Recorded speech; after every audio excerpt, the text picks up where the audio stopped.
Good afternoon. Welcome to Teleislas News with the most relevant and important information of the day.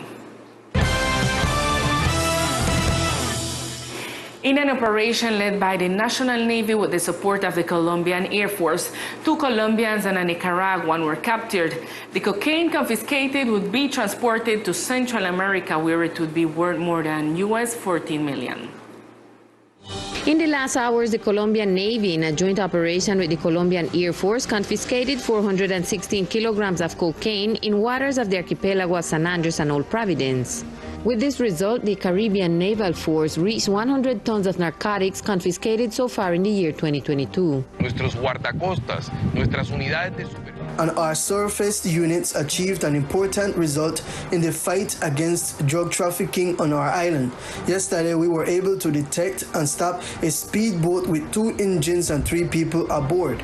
During the inspection, 14 packages were found on board, with 416 rectangular packages pressed with a substance by its characteristics resembled cocaine hydrochloride. The personnel was placed at the disposal of the competent authority.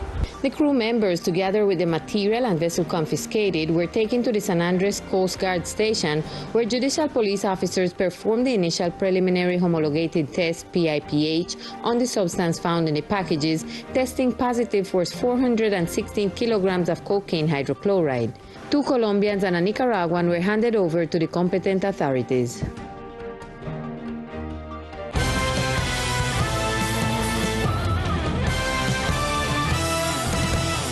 In regrettable facts, a tourist was found dead on the beach on the island.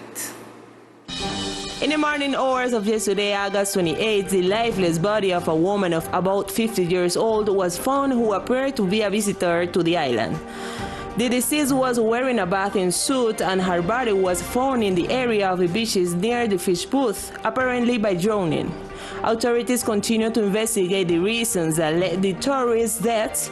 In the meantime, a necropsy of the body is being performed. Teleislas News will be attentive to this information as soon as the authorities make a statement on the matter. The national government commemorated the creation of LAS 70 of 1993 and pledged to continue strengthening the struggle for the dignity of Afro-Colombian, Raizal, and Palenquero peoples. On August 27, the creation of LAS 70 of 1993 was commemorated, one of the great achievements of the Afro community in Colombia. The law established legal mechanisms for the protection of the cultural identity and rights of Colombian Black communities as ethnic groups. At the commemoration, the national government, headed by Gustavo Petro and Francia Marquez, reiterated its intention to protect the rights of Afro-Colombian, Raizal, and Palenquero communities. Un hito en las luchas negras de Colombia. A milestone in the black struggles of Colombia, in the emancipation, which is still to be done. It is not free, and it is not by chance that the places where slaves decided to choose as lands of freedom in their escape from slavery today are the poorest regions of Colombia, the Pacific coast, the Caribbean regions and other regions, and the poorest in Colombia. Why? Not because of a problem of genes as racism wants to attribute to it, but rather because of a mentality of power that from there, where the freed slaves made their homes, is where the power elite thought that it was necessary to establish exclusion. The president also assured that he will continue to work for fundamental rights and the closing of historical gaps with the Black, Afro-Colombian, Raizal, and Palenquero communities. At the same time, he added that this government must build a new emancipation which hopefully will be completed. That is to say, to achieve the objective of quotal equality, achieving that the regions where in the past slaves and free slaves arrived to form families are now equal to the other regions and they can prosper equally.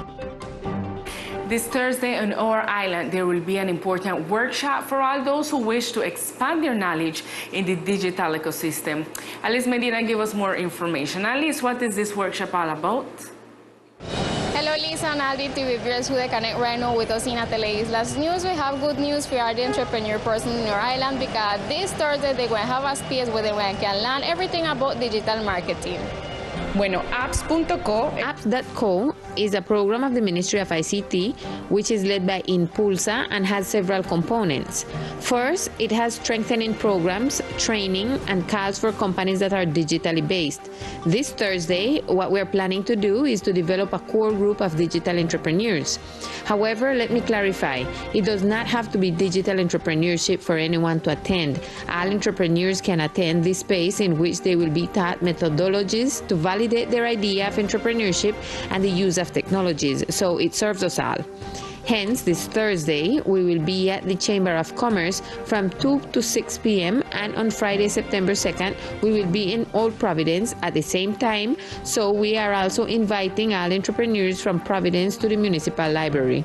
This is all the information we report. Continue Lisa in studio with more information. Thank you, Alice. And in other news, the 26th National Congress of Travel and Tourism Agencies was successfully concluded, where the archipelago was represented by the attendance of Governor Everett Hawkins and Anato San Andres branch. On August 25th and 26th, the 26th National Congress of Travel and Tourism Agencies was held in the city of Bogota. The event was attended by the President of the Republic, Gustavo Petro, who highlighted the importance of diversifying the tourist offers. Representing the islands was Susan Saad, President of Anato San Andres branch, who referred to the different tourist offers that are currently emerging in the archipelago. Ecoturismo no es turismo más. Ecotourism is not a massive tourism, it is a select tourism, smaller, more high level, because ecotourists is willing to spend money, but it is a tourist who is knowledgeable. We have ecotourism products here, but we do not have ecotourism as a main source. As an agency, we try to look for new alternatives for tourism because we know that there is an audience for high-level products and there is a demand, and we have to be looking for those products to offer to a more demanding tourism. The president of Anato San Andres branch said that the current model of tourism on the island should provide an experience to visitors, teaching them about the racial traditions and culture. Cuando la gente llega aquí es muy importante. When people come here, we see a gap in the exposure of the culture. There are many facets of the island's culture that people are not seeing, and they wonder, where do I see it? Where do I find it?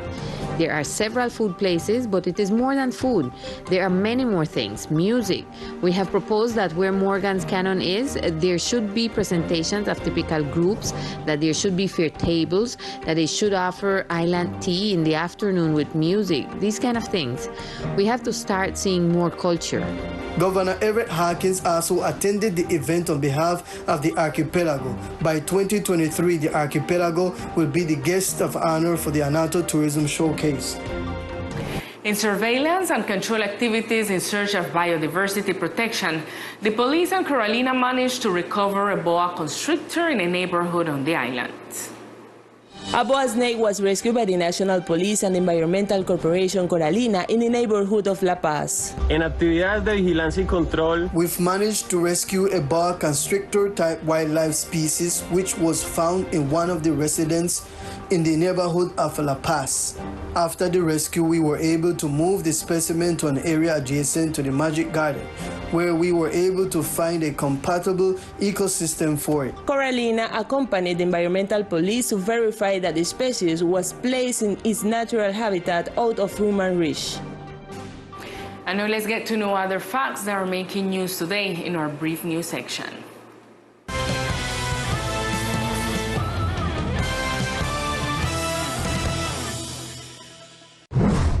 The National Police of the Archipelago Department, through its Prevention and Citizen Educational Group, conducted activities to promote and disseminate the hotline for women victims of violence 155 in different sectors of the island, with the aim of encouraging citizen reporting and the care route in cases such as these through door-to-door visits and talks by police officers seeking to reduce this crime. The Secretariat of Health, through the collective interventions plan of the Departmental Social State Enterprise, in coordination with the Secretariat of Education, was at the Brooks Hill Industrial and Natania Departmental Educational Institutions with a school health fair, where students received a hearing and visual screening, deworming, tasks to prevent sexually transmitted diseases, prevention of cervical cancer, food and nutrition security and safety, as well as responsible pet ownership, activities and workshops on climate change and prevention of skin cancer and safe mobility. The Seaflower Environmental Education Team of the Carolina Environmental Corporation, together with soldiers of the ARC San Andres Naval Base, conducted a planting day or activities in their facilities, where 60 mango trees were planted, 9 kenep trees, 1 almond tree, 1 malmi tree, and 7 mahogany trees. This initiative aims to counteract climate change and oxygenate the planet. And with this, we reach to the end of our broadcast, but we see you tonight at 8 p.m. with more of Teleislas News. Good afternoon.